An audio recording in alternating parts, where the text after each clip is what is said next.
Hi, today we're here with Justine Friedman as part of my project to take the shame and taboo lift off of anxiety. Justine is here to share with us her story on how anxiety has affected her life. Hi, Justine. Hi, Talie. Thank you so much. Tell us just a little bit about yourself, like what you do, where you live, where you're from. So I'm originally from South Africa, from Johannesburg, made Aliyah. So I moved to Israel with my husband and our two children in November of 2019.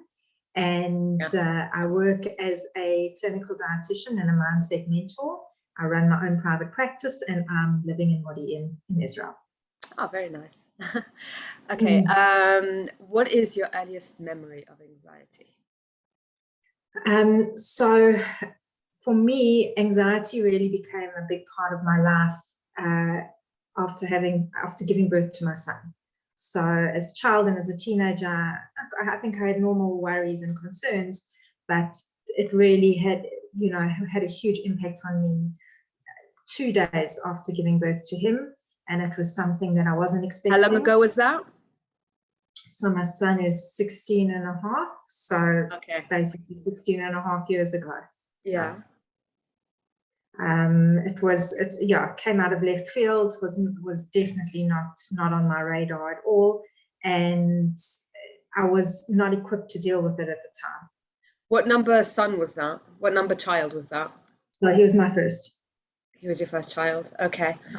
Can you describe exactly in what way it affected you? So I remember the day after giving birth to him. During the birth itself, it was quite a traumatic experience. My blood pressure dropped very, very, very low. And my husband even took a picture of what it was on the screen for me to see afterwards. And I think they gave me something to boost my blood pressure because it hit so low. And I don't know if that had any effect or not. But the day afterwards, and certainly that night, I was on such a high and elated about my first child and that he was there and I could finally meet him. And there were a lot of visitors he was born on a Thursday night, on the Friday. And on the Saturday, I made my husband put a sign on the door saying no visitors. And I just couldn't handle. You were already home at the time. Were you already home? Or no, I was still in the hospital. I was still in the hospital. And I had this overwhelming surge I've never experienced it before, of anxiety, of panic, of overwhelm, that I was taking this newborn baby home and I didn't know the first thing of what I was going to do. So that's really where it started. And I was the type of person who always had my ducks in a row. I knew what I was doing. I was always organized, strived for perfection. And I think people had that opinion of me, and it's so important for us to know that what something looks like on the surface is not necessarily what's going on inside. Yeah.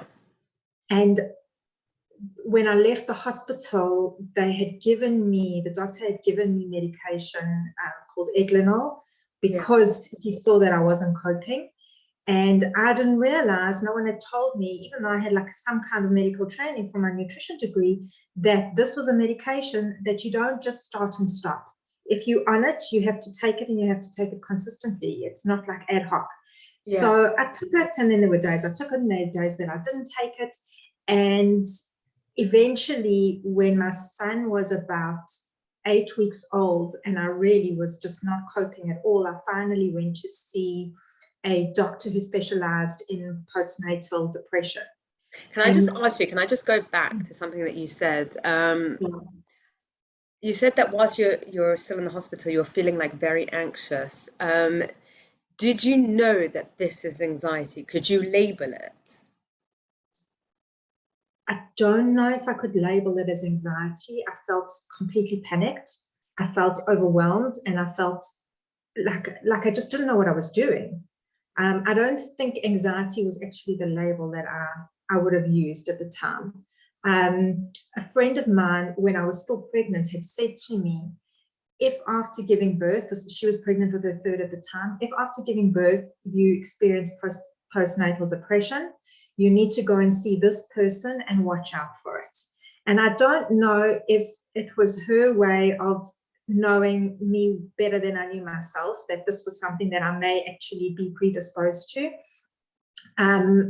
So it was at the back of my mind, but I wasn't feeling depressed. But so no one warned you about anxiety. It's the cousin of exactly. depression. The cousin Exactly. of PPD. Yeah. So that was like, I couldn't make sense of it. And the other thing that was very challenging for me was that the way that my parents related to me, like I'd say to them, I don't know what I'm like, I'm not coping and I'm not okay. And I was like, I'd wake up in the morning and my thoughts and mind was racing of what time he had been up and what time the next feed was going to be and how everything should be in order. And it just wasn't in order. And he had terrible colic and it was such a mess. And my mom turned around to me and said, "You're not the first person to ever have a baby. And, like, get your stuff together." And I just found it so, I mean, we've discussed it since then, and she realizes what I went through. She didn't have no idea what I was going through. And I was also the child that was always capable and always got things done. So for her, she wasn't used to me not being okay. And it was just, I found it so, like, there was no one to go to. My husband was reeling because I wasn't okay. And thank God in South Africa, we had help with like a live-in maid, where during the day I had a little bit of help, but it's still, I wanted to do everything myself because I was so worried that if somebody else fed him and didn't wind him properly, or that the problem would be mine and it would make it worse. So I think I actually took on even more than I needed to. So eventually, after 8 weeks, I was going to say, after 8 weeks, you said you went to, who did you go to? Then I went to see this doctor that my friend had told me about. And she said to me, she says, "It's called postnatal depression, but you don't have depression, you have anxiety." And it was like such a relief for me to hear that, because I felt, okay, like now I can deal with it. Like when I didn't fit when you have a label, exactly. And I know sometimes, we don't want to necessarily be labeled, but there's a relief that comes with it as well. And she had said to me, "I want you to go into medication." And I said, "No, I'm not going on medication." Why not? Because... Did you tell her about the other medication that you were on?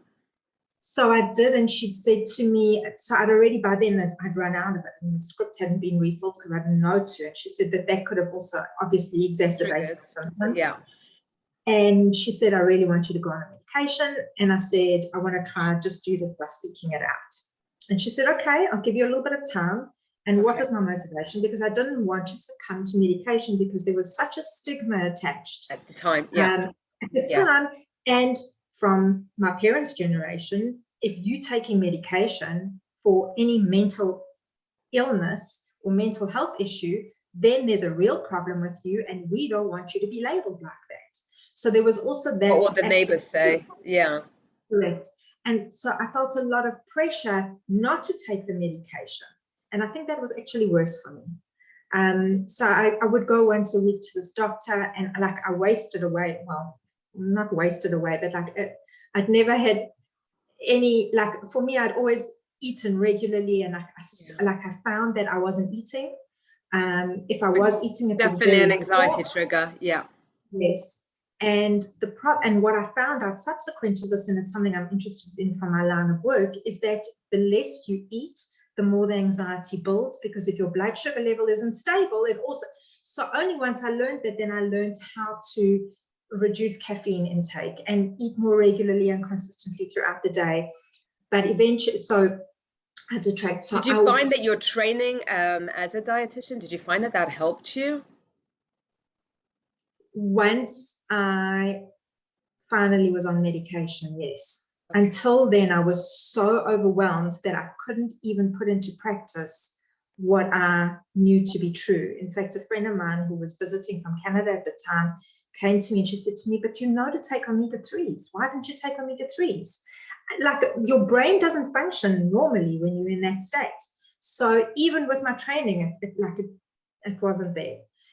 It's funny because when this is a friend of ours, we know exactly right. You need to do A, B, and C, and D. But when it's you, it's so much harder. Like, you can intellectually know that this is what I need to do. But when your emotions are involved and when that anxiety is there, and anxiety isn't something that's rational, it's a completely No, irrational thing. So making that whole like connection for yourself to help yourself is like, it's very, very, very difficult. It's a very it was difficult very thing. hard. And my whole focus at the time, I think, also was on my son, and was Yes, trying my that's best another to thing. Yeah. so, you put yourself almost last in the whole process. Yeah. That was very challenging. Eventually, when he was 12 weeks old and I went for the 3-month checkup to the pediatrician, first of all, we waited in the waiting room for long, and he was like crying. Like, that was enough to send me over the edge. And we got into the room, and the pediatrician spent very little time on him. And thank God for him, he picked up immediately that I wasn't okay. And he said to me, there's a reason that we have medication, and there's nothing wrong with taking it. And I think you need to be on it. And if you're not okay, your son's not going to be okay. And this is what I advise. And here was the first, well, not the first doctor, but somebody who didn't know my story, just picking it up from the consultation with my son. And I drove into my garage. In South Africa, we had like garage doors that closed behind us, and the door broke. Like, as it closed, it like locked me in. Yeah. For the first time, I walked into the house and I handed my son over to our like live-in maid, and I phoned this doctor that I've been seeing, and I said to her, I need medication now, not in half an hour, not in an hour. This is one second. Now. This is the doctor that you just saw, or the one that you saw at 8 weeks? No, the one I've seen at 8 weeks, the one who specialized in postnatal depression, who told me there's an anxiety. From your friend, the number from your friend, yeah. She said to me, she said, I'm about to get on a boat, get your pharmacy to call me, and I'll get the script over the phone, which I did, and they had to deliver to me. Thank God they could. And she had prescribed Xanol, which I think other people know maybe as Xanax, and Cipralex. And she warned me, she says, I'm telling you, you may feel worse before you start to feel better. Okay. And I'm glad that she told me that. She said, you've been pushing this off for a long time, and sometimes it can actually make it worse. You start on a low dose and you build up. And I can't remember what day of the week it is, but about 3 or 4 days later, my husband was going away on a business trip.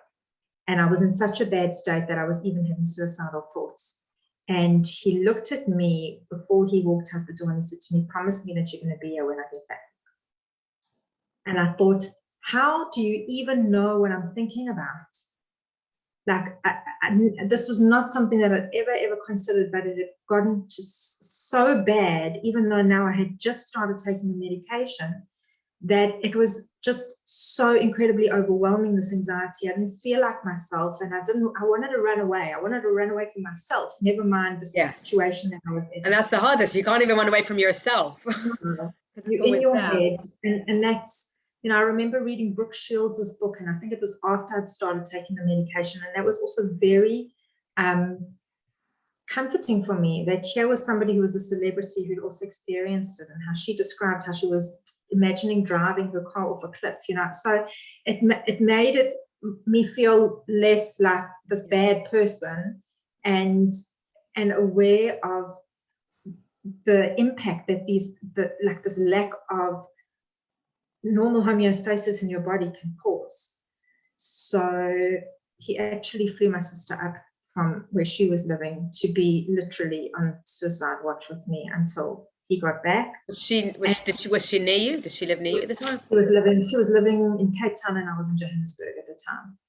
And that made a little bit of a difference. And then an older sister of mine came to me, and she said to me, right, let's get you out of the house. You need to go walk. Go into the sunlight. Don't wear sunglasses. Vitamin D. Let the light reflect on the back of your retina. And it slowly started bringing me out of it. And it took a long time after being on medication for me to finally start to feel like this was getting somewhere. But the medication alone for me it certainly helped me feel a lot better. It helped me to cope better with what I was experiencing. But I needed to actually do the inner work, and that for me was like the turning point, which I feel was a gift in many respects, because there were a lot of things that I'd been ignoring in my life that I just, covered over with just busyness and, You're saying it started work. to surface. And I feel like this experience for me certainly uncovered many things that I needed to address that I had just been ignoring. And one of them in particular for me was about boundaries, setting boundaries with family members, and not to be mean about it, but in order to be able to say, like, this is my space For now. yourself, yes. And, there was such a long process that I've been on since then. And thank God, like I can always refer back, like if I'm having a bad day now, I always think back to that Tuesday where like was my worst of worst days. And I know that no matter where I am in my life at the moment. This was the Tuesday that your husband left. So yeah, so it was the day after he left. That was just my lowest of days. And how long was he gone for? He was gone for about 4 days. So it wasn't long now. And I just want to take you back to something you said. You said that like after a long time, things started to get better. How long from when you started the medication till you started to feel better? I would say that at least 3 months after starting the medication, that I felt like it had started to lift. Okay. That was. Were you doing anything else alongside it? Were you like any kind of therapy or anything? I did. So the doctor that I originally went to, who specializes in postnatal depression, had said to me, I've taken you as far as I can, and now you actually need to go and see a psychologist, because we've identified what the main issue is here, and you are being medicated, but I can't help you with the emotional stuff that you need to address. And she helped me a lot with like boundary setting and with understanding things. And I'd always been the type of person, even before that, who wanted to understand myself better. So I was very open to it. Yeah. I never saw it as in a negative light. For me, it was always a positive thing to be able to learn more about myself and be able to implement it. So, did you go see somebody? I did. Okay, and how did that help you? So it helped me a lot, because for me, it was very much about also understanding what my new role was. I think this is something else that I'd always wanted to be a mother. I'd always wanted to have a child. And here I wasn't feeling like that person. Like I didn't, like, I remember saying to the friend of mine who originally gave me the number for the doctor, if this was a project that I'd undertaken, I would have given up a long time ago. But when you have a child, you can't do that. Can't do that. It's not the same. It's not a job. It's not a,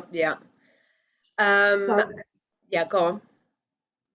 So for me, that was, it was just, I knew that I was in it for the long run and long haul, and I needed to get myself together, because I wanted to feel good about being a mother, but I needed to obviously reframe what that meant, because what I thought it meant and what I was actually experiencing were two very different things. So when did you start experiencing what your definition of what it meant to be a mother? How long after did you feel like, like, okay, like I'm there, I'm here? I would say from when my son was about 9 months old, then I started feeling it. Also because his colic had subsided. That was a huge thing. Because you get to do things like sleep a little bit, like we joke about it, but it's true. Like with sleep deprivation, it makes you go crazy. It makes you go crazy. It really does. Absolutely. And I wanted to be able to cuddle him without him cramping and being uncomfortable. So I definitely felt from 9 months onwards that it was a much more enjoyable experience, and I loved doing things with him. And the anxiety by then I was managing a lot better. The medication helped immensely. And there would be times still that I felt it, but never to the same degree as before. What I did find that when I wanted to fall pregnant with my daughter, I came off the medication. Wait, how many years? Actually, before you move forward, I just want to ask you one question. Can you remember during those first 9 months any like specific story or something that happened that you would like to share with us? Do you remember anything in specific? With regard to the anxiety? Yeah. For me, it was more about just like those suicidal thoughts that I had when I wasn't being medicated, or I just started being medicated. The fear of that. And for me, it was,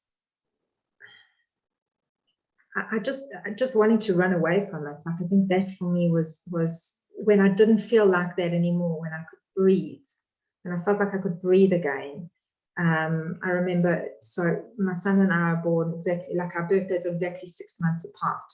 So when he was 6 months old, it was on my birthday. Yeah. And I was able to enjoy it to a point, but I didn't feel like myself.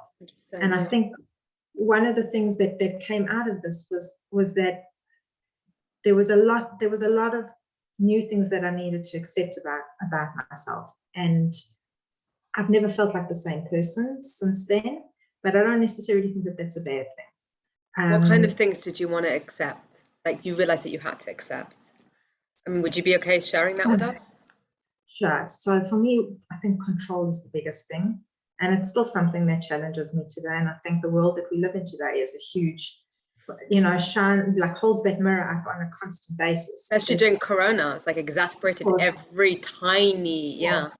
You mentioned before also that you have like the perfectionist side on you. So like having the desire to have real control potentially could be an anxiety trigger.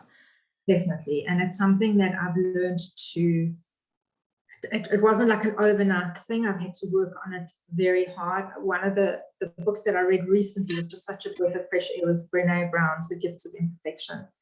Because it just I felt like such a relief. Like, I don't know if you read it, but there's so many. On the to-read list. Okay. Yeah. So she's amazing, yeah. So how have I handled the anxiety the most is through reading and understanding. Like for me, I like to intellectualize things. I like to understand them from that point of view. And that helped a lot. Okay. The other things that helped for me was definitely exercise helps. Like I had Corona 3 weeks ago and I've been very anxious since then.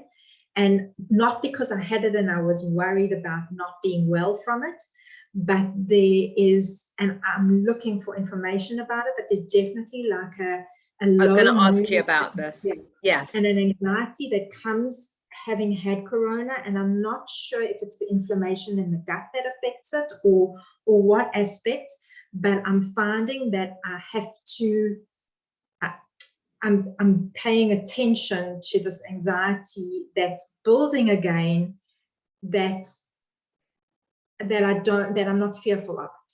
So I think that's something also that I've had to train myself with over time. Like I used to feel like this anxiety building and it was like this wave that was coming and I used to panic. It used to be like this. You're saying that the anxiety triggered anxiety. Correct. So I could feel like it was a wave that was coming. Ironic, yeah.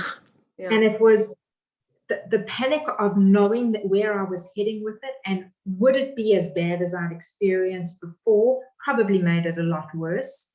And like I learned over time, like together with medication, then I found like a lot of energy work that I started doing, which made a huge difference for me.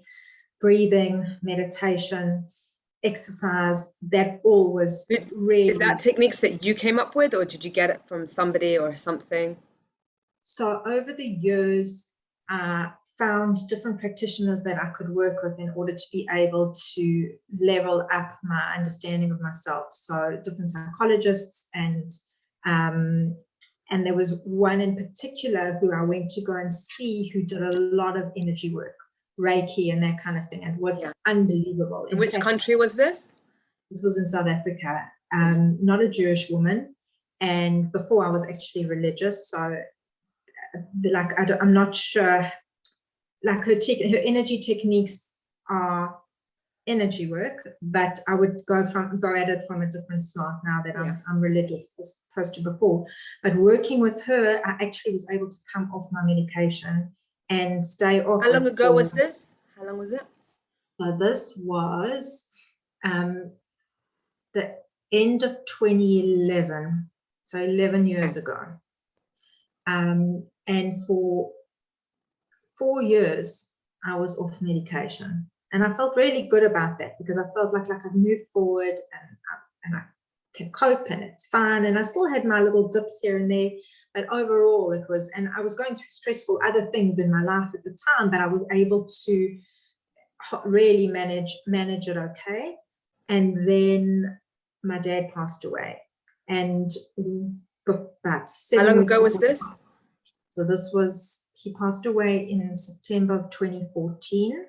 Okay. And he was in hospital for 7.5 weeks beforehand. And in that period of time, it was very stressful. Talk about not being in control and about, like it was like you really, I mean, when you're facing the death of a parent, it's a very different kind of experience to anything else. And I stayed off the medication. I was fine, like I needed stuff to help me sleep because sleep becomes an issue sometimes after, you experience a death of a close person, which nobody tells you about, but it happens. And almost a year later, I eventually realized that I was heading down a very slippery slope and I wasn't okay, even though I thought I was okay. And what made you catch yourself? I started getting one illness after another. And for me, when my immunity starts going, then I know that there's something that I need to pay attention to. So there's definitely a link for me between, like glandular fevers and like cytomegaloviruses and getting like mouth ulcers and like I couldn't ignore it. My body was screaming at me that I wasn't okay, even though in my head I was like, I'm fine and I'm going to stay off the medication and I'm going to be fine. And eventually I was like, who am I kidding? Like, I need this. And it's not because I'm just like, I think in my own head, my language to myself was like, I'm not being pathetic. Like, I've really experienced a life trauma here and it's okay to need the medication to help. So I just want to point something else is that you're fighting to take a medication that would have helped you, as the doctor said, like there's medication for a reason. But this is the exact point that I want to bring up, because a lot of people say that, like, I fought to, like, you're not the first person that's ever said this. I've fought to stay off medication. But what's the ironic thing is if it was, let's say, like another kind of illness, something else, I don't know, epilepsy or a broken foot. Yes, of course. Or I've got eczema. Okay, if when I have an inflammation of eczema, I wouldn't think twice about taking steroids. Of course, I would take steroids. And this I think is part of, like, I don't know the exact word, but I guess I would say, like, it's just really, really sad that, like, we feel that there's something, I don't know what it is, that we feel like stigma, or we feel like we're being heroic and not taking the medication that we need to take. But it's really like exactly what your doctor said. This medication is there for a reason. We wouldn't think twice if it was something else, So just going back to what you're saying that, like, you're fighting to take off the to not take the medication. What was it that prompted you to start taking medication again?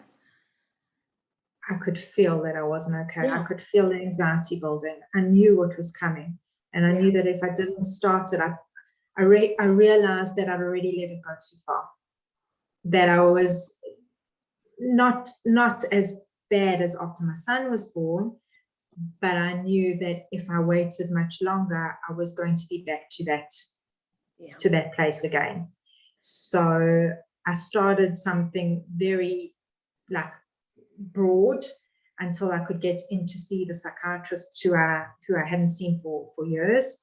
And what did you start with? So I started with Prozac. Because I knew that it would take the edge off, but I knew that it wasn't good enough. And when I finally went to see the psychiatrist, she had said to me, she says, you need to be on not just an SSRI, you need to be on SSNRI. You need both the serotonin and the noradrenaline as well, because otherwise it's, it's not doing what it needs to do for you. So I started with that again. And again, it took a little bit of time before it, like, built up in my system. But after probably about again, took another like 4 or 5 months before I started to feel like I was fine with it. And I've stayed on it since then. There's always the thoughts in the back of my mind. This is what, this has been 6, 7 years now? So it's almost, yeah, it's almost 7 years. You know, I always think to myself, maybe I'm feeling better now and I should like halve the dose and see if I can come off. And I'm like, hold on. If a client came to me or a patient came to me and said, I'm feeling good, I think I'm going to stop my medication, I would say, no, the reason you're feeling good Is because of the medication. The work that you're doing is because you're medicated, and there's a reason for it. So am I taking it like a plaster to cover like a gaping wound? Yeah. No, because I'm doing the inner work as well in order to make sure that I'm healing from the inside as well. But I recognize that the stresses that I have in my life, and especially moving countries and moving teenagers from one country to another, that I need to be okay. And it's very important for me, and I still feel a little bit of the stigma that's attached to it. Can I just take you back to something you just said? Said that you're also doing the inner work. Can you just expound on that?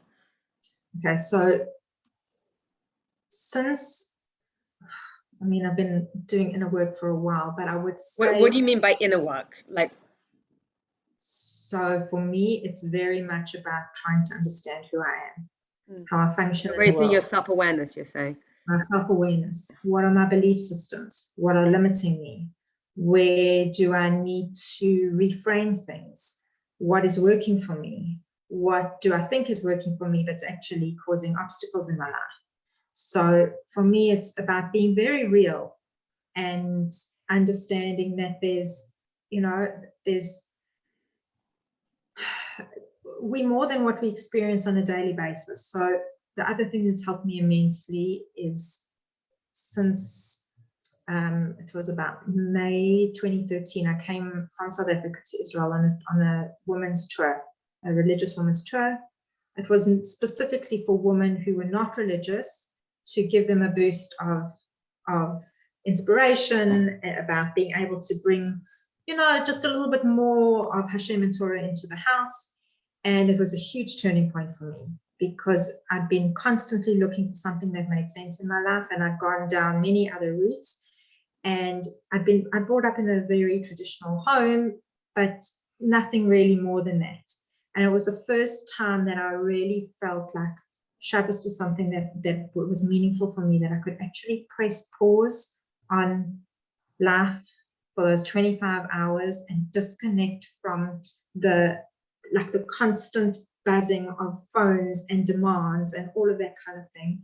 And I felt that was very important for me. And it began a process of being able to integrate more of a Torah lifestyle in my life, and learning a lot more about the soul, and about, you know, we're not just this physical body that goes on a, you know, from day to day, that it's actually the neshama. So you're saying that like your journey to becoming religious actually has helped you with your mental health? Helped me immensely. And I think for me, one of the reasons that I had such a huge anxiety, besides the chemical side of things, was it was, for me, my neshama calling out to me that I needed to redirect where I was, that there was something that was very empty inside that needed to be filled, and nothing in the world, no material or physical things, can fill it except for whatever you connect to from a spiritual point of view.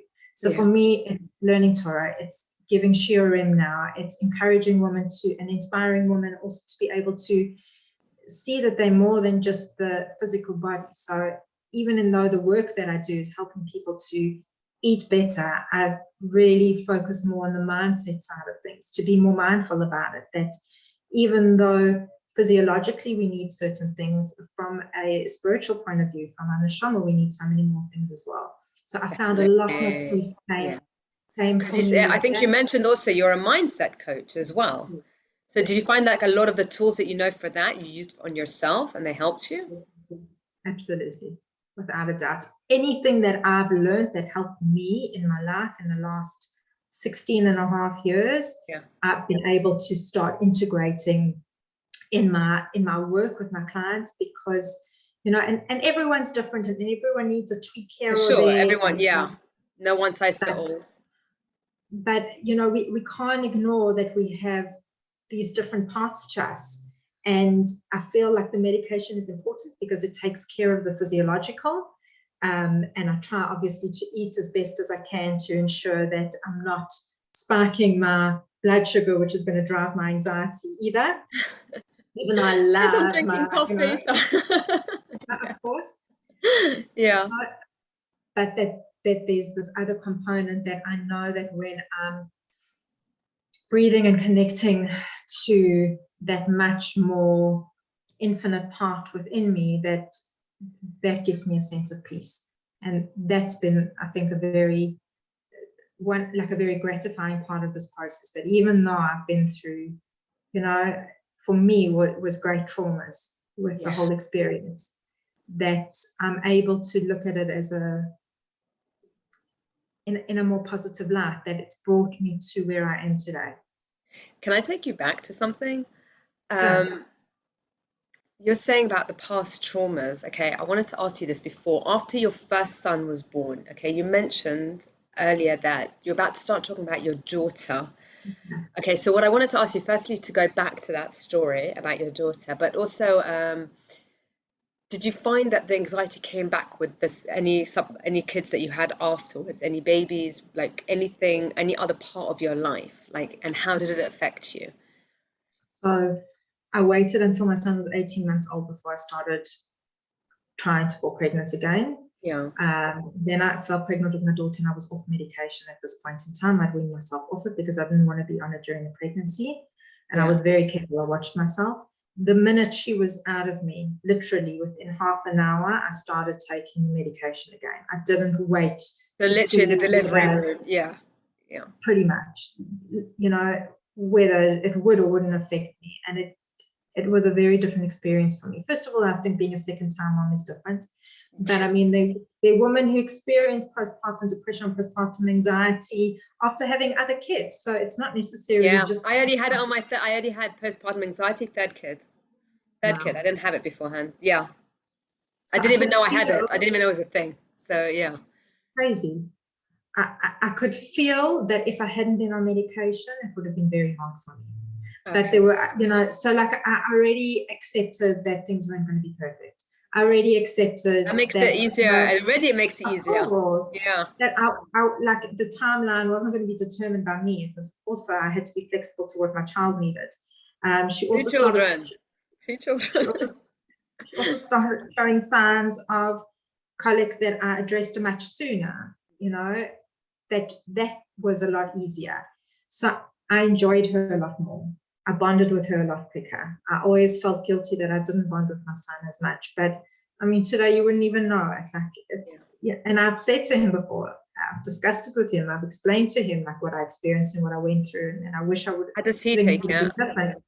Oh, he doesn't know any different. Like, Mom, thank God, he's also a great kid. I'm very blessed, thank God, with both of my children. I've only got two. But it's good for him to know, because one day when he has his own children, it will help him understand his wife better.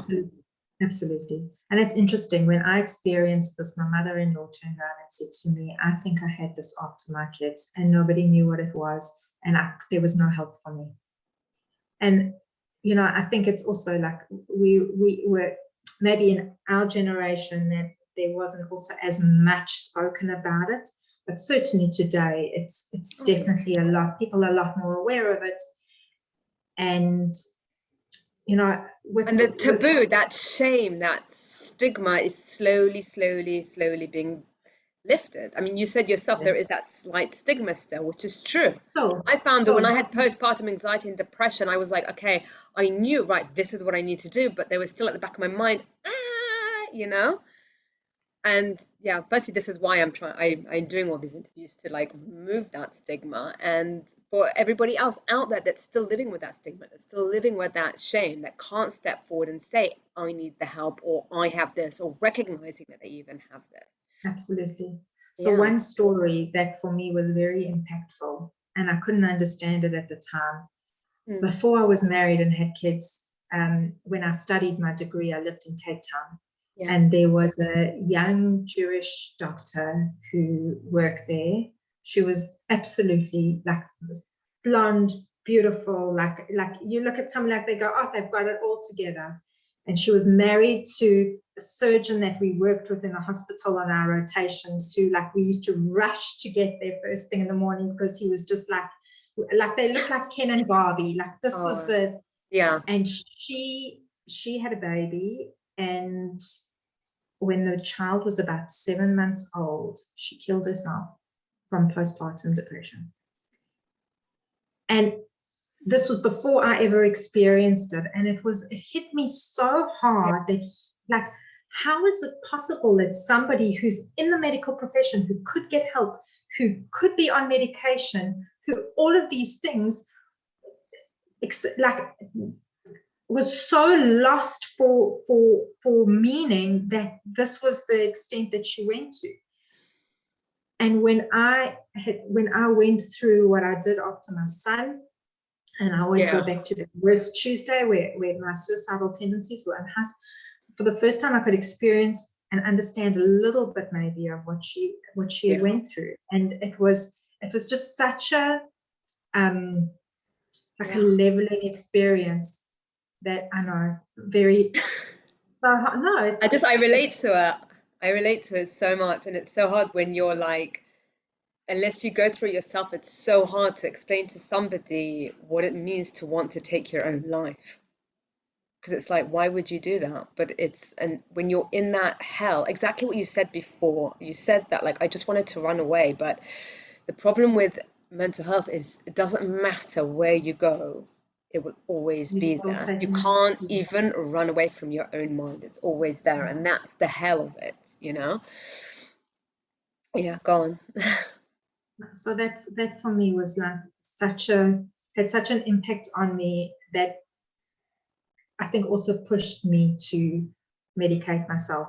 Yeah. Not like I didn't want to end up in that position. I knew that it wasn't me. Yeah.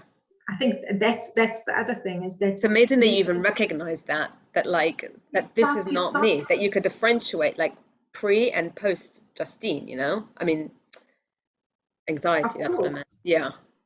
But it's, so what for me is an important message is that it is part of me.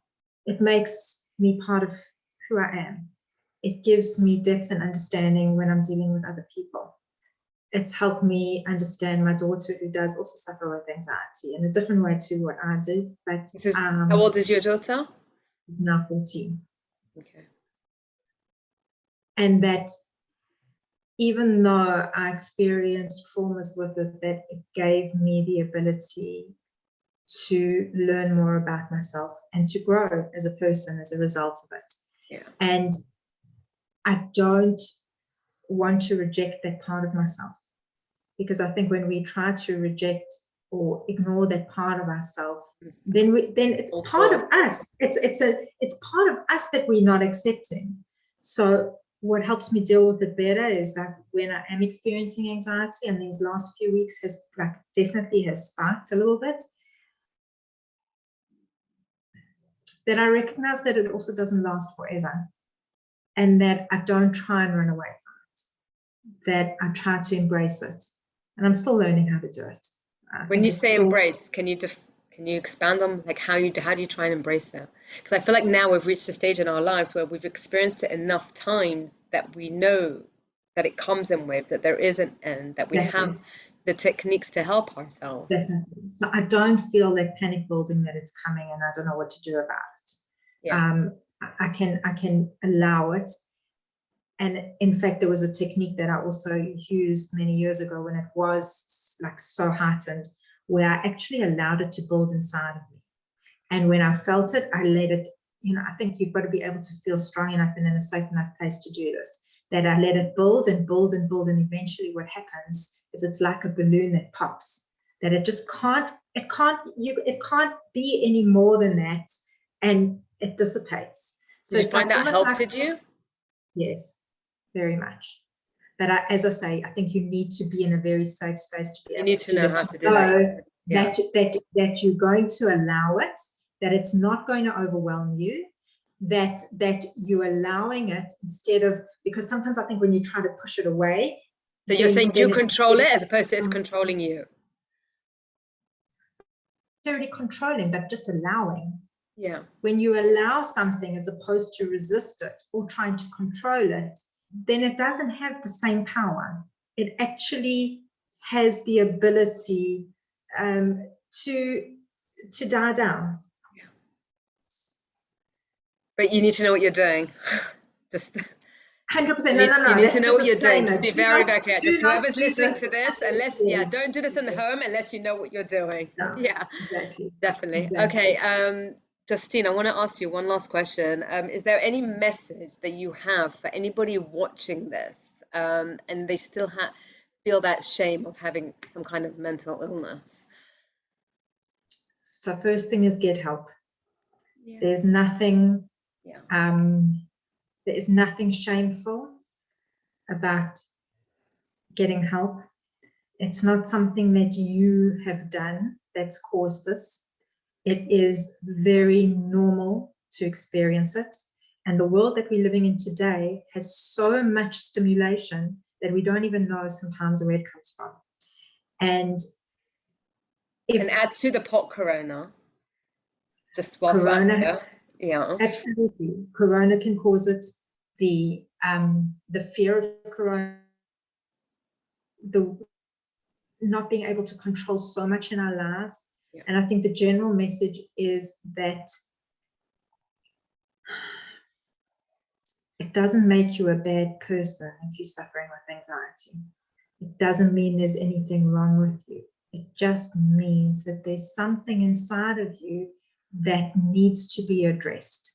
Yeah. And to be brave enough and courageous enough to, I think it takes more strength and courage to go for help than to try to ignore it. And there's so much help out there. Like Talie, the work that you do, I'm sure, is absolutely invaluable. And there are numerous medications. And if you go onto a medication and it doesn't help, there are others that you can try as well. You don't have to stop at one. Yeah. No, I was on one and I felt that it wasn't helping and it had to change. Like they're different. There are different things, but speak to somebody, get help, and don't suffer. Don't suffer in silence. I want to say on this exact point that I do know and I understand that a lot of time, like the thought of reaching out to somebody to help yourself with anxiety can trigger anxiety, which is quite ironic. Yes, that is the case. It is the case. But it's hard to live with it. And it doesn't need to be like this. It really, really doesn't. Okay, Justine, anything else you'd like to add? Just thank you so much, and thank you so much. Hope that anybody who has the pleasure of working with you and who can thank you so much the experience of being able to live alongside this, or to be able to live with it in a way that is less shameful. Thank you so much. Yeah, I really, really appreciate it. There's actually, before we go, Justine mentioned to me, we were talking a while back, and you did actually mention to me about the gut and how it can affect anxiety. Do you want to just say something quickly about that? With pleasure. So our gut microbiome, which is made up of lots of bacteria and viruses and yeasts and a whole lot of things, is like its own environment, all of its own, and they are our serotonin, which is the hormone that makes us feel good and happy and positive about life. 95% of it is made in the gut. So what we eat has a huge impact on how much serotonin is produced, as well as what we don't eat. So if we are eating foods that are very pro-inflammatory, or we are living a lifestyle that is increasing inflammation in the gut, it decreases the amount of serotonin that we produce, which then has an impact on lower mood and anxiety and depression. So food itself has a big impact on what you eat, on the chemicals. What you eat, without a doubt. So it's fascinating the amount of research that's coming out on it now, that what you eat can have an impact on, first of all, your hormones, which then leads to the thoughts that you think, which then leads to your actions. So what food would you suggest? Okay, so first of all, you need like a diet that's high in fiber, vegetables, fruits, your omega-3 fatty acids, your lean sources of proteins, trying to stay away from refined sugars as much as possible, not to avoid carbohydrates. Carbohydrates are important, but rather to go for the whole grains and to include as much water as possible as well, because water, it's interesting, there's a new study that I saw that even water source can have an impact on your gut health and gut functioning. So I want to say on this point, actually, this is a little known fact that dehydration can actually mimic depression. I agree. So our brain and our bodies are made up of 70% water. So if we're dehydrated and the cells of our brain and our body are not getting what they need, certainly it can have a big impact. Definitely. Justine, thank you so much. Really appreciate your time. I'm going to post Justine's link of how, if you would like to get in touch with her, I'm going to post it alongside this video. Thank you so much. And if anyone would like to be interviewed as part of my project, if anyone has been suffering from anxiety or is affected in any way, please be in touch with me. Thank you so much. Bye. Thank you, Talie.